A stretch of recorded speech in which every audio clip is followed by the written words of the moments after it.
Okay, so why is crypto having such a terrible weekend? Well, the US was stripped of its last top tier credit AAA rating on Friday after Moody's Ratings downgraded the nation from AAA to AA1 on an increase in government debt and a higher interest burden. That's the cost of US debt skyrocketing. That means higher interest rates. Interest rates are the oxygen of the financial system. And when they're high, it stifles economic activity. It stifles crypto. It stifles small businesses. It stifles real estate.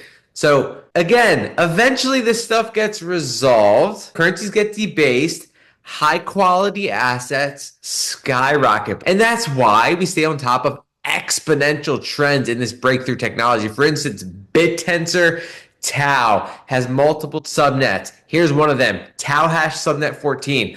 Tau hash rate has approached levels of publicly traded miners. So Tau hash mines Bitcoin. Here we are with Tau hash, literally in like 2 weeks. Tau hash is almost at the level of Hive Digital. It's skyrocketing. So Tau hash pays Bitcoin miners for their hash rate in exchange for the Tau hash token. And the Tau hash token has the same tokenomics as Bitcoin. So you're starting to see Bitcoin miners move over to Bittensor, over to Tau hash subnet 14, trying to earn that subnet token.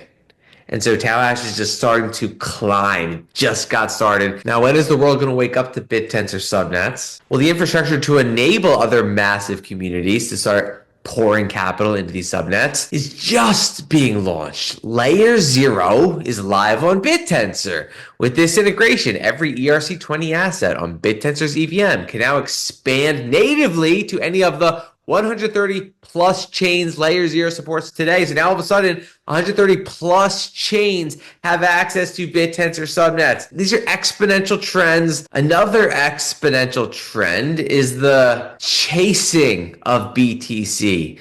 The race to acquire as much as possible globally by some of the biggest institutions on the planet, specifically companies.